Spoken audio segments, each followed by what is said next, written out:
Di video kali ini saya akan membahas tentang regedit atau registry editor.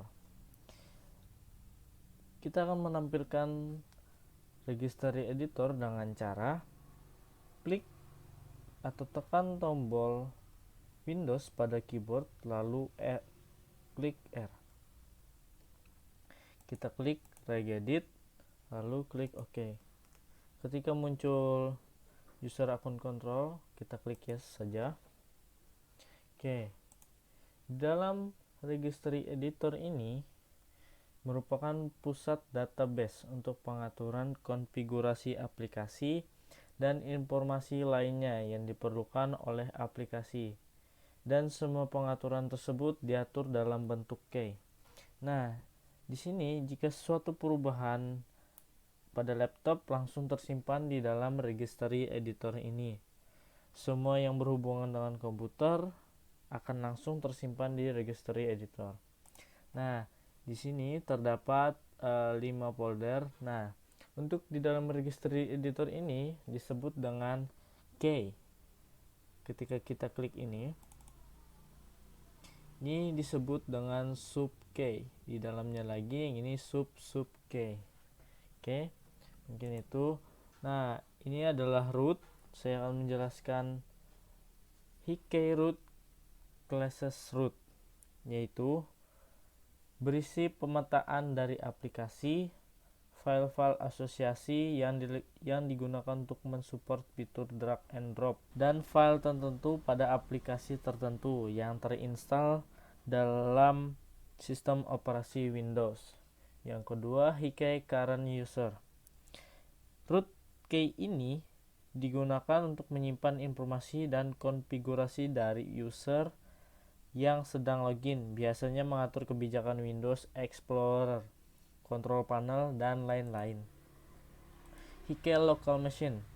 Key local machine ini berisikan informasi dan konfigurasi seputar hardware dan software yang terinstall pada komputer yang berhubungan dengan sistem operasi Windows. Key user. Root key ini berisikan informasi seputar user yang terdaftar pada suatu komputer yang bersistem operasi Windows. Yang terakhir yaitu key current config, yaitu root key ini berisikan informasi dan konfigurasi seputar hardware yang terpasang pada suatu komputer. Oke.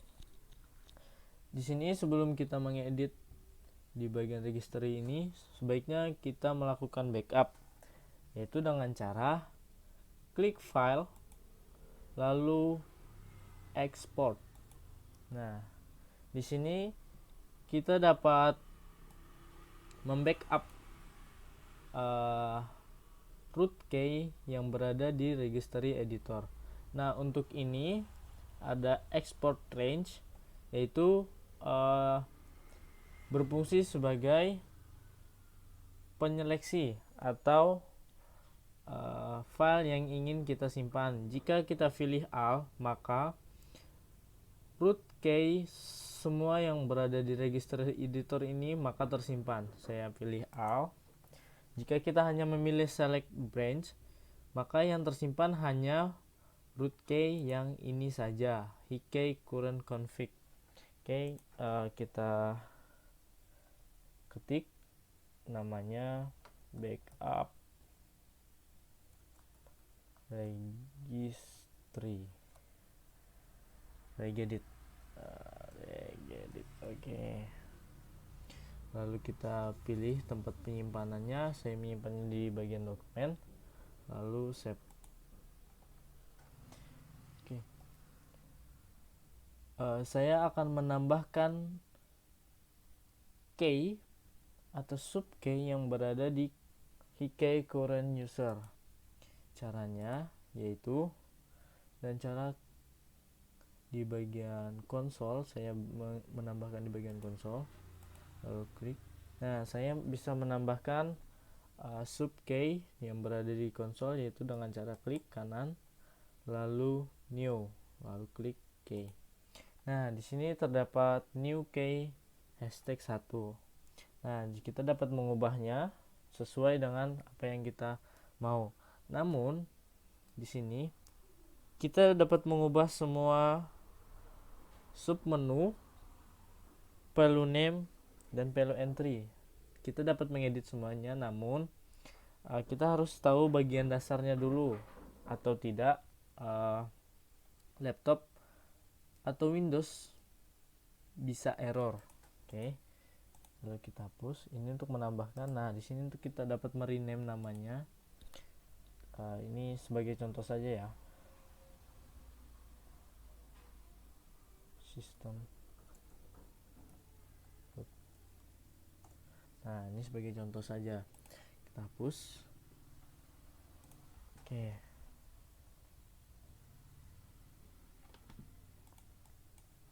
Lalu nah, di sini juga terdapat value name yang kita sebut dengan value name, yaitu di sini bagian kanan ini yaitu value name.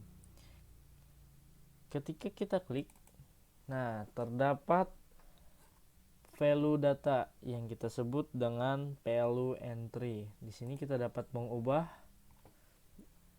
nilai pada data. Oke. Nah, untuk mengembalikan seperti semula, kita dapat dengan cara yaitu klik import. Nah, lalu pilih file yang kita backup tadi, lalu klik open. Di bagian registry editor, kita dapat mengedit sesuai dengan kemauan kita. Namun, di registry editor ini jangan asal coba-coba mengedit key dan nilai dalam registry editor tanpa ada pengetahuan dasar, atau Windows dapat error. Mungkin itu saja, sekian dan terima kasih.